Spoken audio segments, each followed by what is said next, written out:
kanumaan jalqabna afaanuma keenya. Akkam jirtan? Gaariidha? Maali laaqana nyaannisaa? Sagalee ol qaba. Akkam jirtan? Gaariidhaati? Baga waliin nu ga'e. Hayyuu kana hunda dubbachuuni dubbii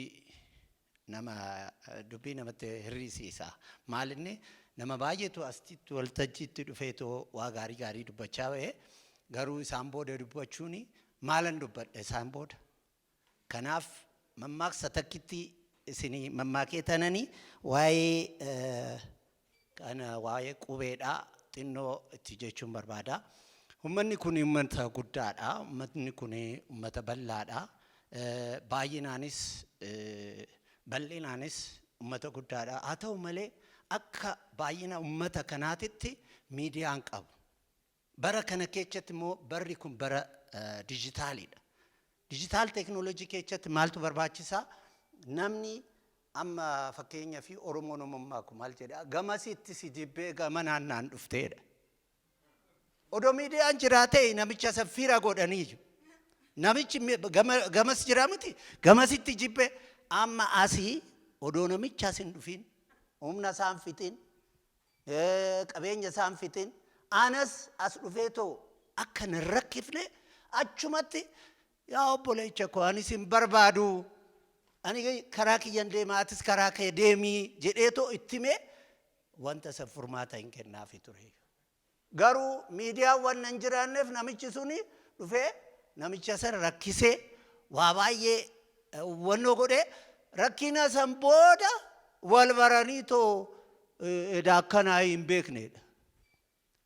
Odoo duraan wal baraniitoo alaalumatti eenyummaa isaa beekee innis karaa ofii kunis karaa ofii deemuu hin danda'a. Maaliif amma Oromoon uumammaa gamasitti si jibbee gamana naa dhufteedha. Miidiyaan odoo jiraate namichi suni gamanatti hin dhufu, gamasumatti hojii isaatitti bobbaafata, kunis hojii isaa hojjeta jedha. Kanaaf wanna baay'eetu jira. Akka carraatitti ani haadha kiyya wajjin nan guddadhee, haati kiyya immoo ishiin akaakayyuu ishii wajjin guddatte. Akaakayyuun ishii kun bara Xaaliyaanii duulee ture. Namtichi kun waa baay'ee ishiitti hima. Ishiin gaafa hoonnoo jettu maal qaba odoo bara sanatti jiraatte naan jette. Maali jennaan? Ati seenaa kana wannoo gochuu hin jaalatta. Inni immoo seenaa baay'ee beekaa. Garuu amma wal bira dabartanii naan jette. Kana keessatti hin mammaakti. Hoo mammaaktu kana oduma hojjettu maal jettu? Beekaa dubbiidhaan taphatu wallaalaa dubbiin taphattinii jedhe aabbeen jette. Aabbee jettiin akaakayyuu isheetiin. Amma maalifi ammaatitti turuun nurra hin jiru iyyuu. Qubee TV banuudhaafi ammaatitti turuun nurra hin jiru iyyuu. Amma namni nutti hirkateeti injifachaa jira. Lola kan deemu Oromoodha. Boodarratti immoo ani injifateetoo waltajjii ba'eetoo waa hunda harkatu eenyuuni Orma nama biraati. Kanaaf darbee jira. Garuu karaan fuulduraatitti maal gochuutu nurra jira. Hoo jennee ijoollee teenya barsiisuu, seenaa beeksisuu. Amma fakkeenyaaf ani yeroo hunda hoon laalee to'adhu kana waan kana maalifan waraqaa yookaan immoo kitaaba tokko irratti maalifan hin argine hin jedha. Oral literaatureedhaan darba malee katabame hin argamu. Hoonatti himtuu bara Xaaliyaanii sanii naan jette. Bara Xaaliyaanii san duula deemnaa. Hoo duula deeman sanii akaakayyuun ishii duulee jira. Hoo duula deeman tarree gallee deemne. Dalleechi kun nurraa dheecha jette. Hoo akaakayyuun ishiitti himu. Dalleechiin dheecha jette. Dheechee nannu immoo tarree gallee fuuldura keenya Xaaliyaanii dhufaa gara Xaaliyaaniitti deemne. Hoo deemu fuulduratti Xaaliyaanii arginaan dalleechi sun fuula deebisee numatti as deebi'e. Jennaan hin tuqinaadhaa. Bineessillee biyya ofii beekee biyya ofii baree gara saba ofiititti gara lammii ofiititti dhufaa jira hin tuqinaadhaa jedhanii akkuma beektan san qotee bulaan fi dalleechi waliin jaalatu. Garuu gaafa san maal godhu? Dhufeetoo isaan keessa darbe hin tuqinaa jedhanii isaan keessa xaaliyaan san jibbee nu jaalate nu bukkee ijjate nu biraan darbee. Kun seenaa guddaadha. Seenaa guddaa. Garuu kun hin katabamne. Kana duwwaa miti.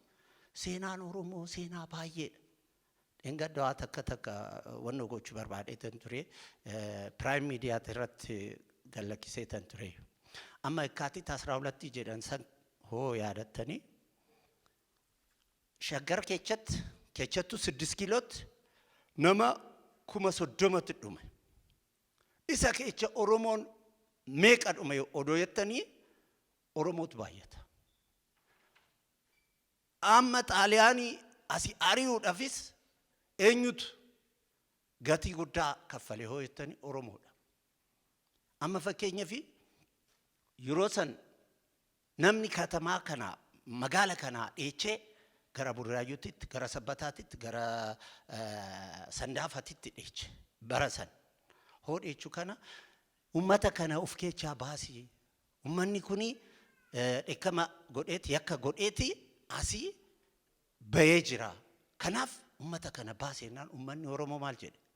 Maal jedheetan ummata kiyyaa baasaa ummata kana baaseenaan Xaaliyaaniin isaanitti duulee waa meeqa isaan godhe. Kuni gatii biyyaaf kaffalame garuu hin katabamne. Garuu dubbii kana keessatti waan takka dhageenyeetoo hin beeknu. Maaliif? Namni katabu waan hin jireenyeef. Amma TV qubeen kun hoo dhufe kana baasee dhalootaaf ibsu, dhalootaaf seenaa kana kennu, dhalootaaf waa baay'ee eenyummaa isaa baree gatii isaa kaffalame san beekee gara fuulduraatti akka deemu qubeen kun hin hojjete eetanan abdii godhaa. Kanaan booda akka komeediyaanitti ani komeedii kana duraan dursee ganduma kiyyatti warruma kiyyattan hojjechaa ture. Warratu guddiseetoo ollaadhaa kenna. Ollaan sun immoo guddisee addabaabayitti baasa jechaadha.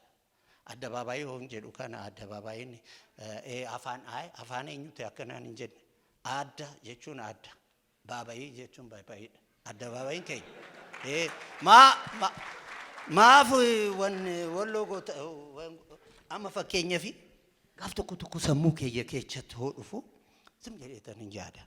Maaliif kun kana ta'een jedha. Fakkeenyaaf walisoo, walqixxee, walancitti, walmaraa, walhimaa, waliyyoota, wallaggaa, waltajjii, walqaayet, warra himanuu, warra baabbuu, warra iluu laalagaa. Scripturein sawwaal kun jechaa bahee hojjetanii isinuma keechaa bahee. Kuni loqoda Oromooti. Qabeenya Oromooti. Kanaaf wal gargaaraadhaa, wal jabeechaadhaa. Amma akka komeediyaanitti waa baay'een fidee dhufee tureyyuu garuu yeroo keechan isinirraa fixuun barbaadu. Amma akka komeediyaanitti waliigalan alaa galan jedhanii miti. Waliigallis dubbiidhuman dhufa. Walaanqonnis dubbiidhuman dhufa. Namni maal jedhan tokko mammaaksan baay'isaa dhifa manaa godha. Han'eeboon hin hiikne arrabni hin hiikaa jedhan. Han'eeboon hin hiikne hawwaraan hin hiikne dubbiin hin hiikaa. Dubbiidhaan hiikan. Waan waraanan hin hiikne. Waraanni waa meeqa nama kaffalchisa. Garuu dubbiin immoo walii galanii wanna murtii kennanii wanna gochuu hin danda'a jechaadha. Amma akka komeediitti mijaan kun erga yoo miti akkasitti waltajjiitti baheetoo kana dubbata. Silaa inni komeediyaanidha. Komeediin nun hojjetu maal jechuu isaati akka hin jenne waa'ee dhumatti akkan isinitti ibsa. Gisee dargiitii amma kaadiroonni dhufaniitoo wannooti seenanii jennaan waliyaamuka ganda keechatti. Arabee wannoon jiraadha. Maal achitti sabsabaan waamanii sabsabaa san deemuuf deemnaa deemtaree eenyu waame? Alamuudha. Alamuu Alamuu liqama baricha isatu ame haa ta'u gaa hin deemne jedhanii maal alamuun kun hojii nu dhoowwe guyyaadhaan sibsabaan isaan dhumtu jechaa gumgumaatu mareekanii taa'anii tu'ennaan kaadirichi sun ka'e fuuldura jateetu akkana ta'e afaan Sidaamaatiin sun immoo afaan Amaaraatiin dubbataa sun immoo hinika jechaadha hooyiku fuuldura dubbateeti መጀመሪያ ርዕዮተ ዓለሙን ጠብቁ ዋናው ነገር ርዕዮተ ዓለም ነው ርዕዮተ ዓለሙን ጠብቁ የናን ኩኒ ሂካንሱና ሲተ ዱራን ዱርሲታኒ ርዕዮተ ዓለሙ የጋ ወጣነ ጀሪ ማል ጀደን ባረን ጋዳላ ፈሳቆነ አመሞ ርዕዮተ ሳ ትክሴሳቲ እንቆል ጀን Abba jenne kana kanumaan jalqabna afaanuma keenya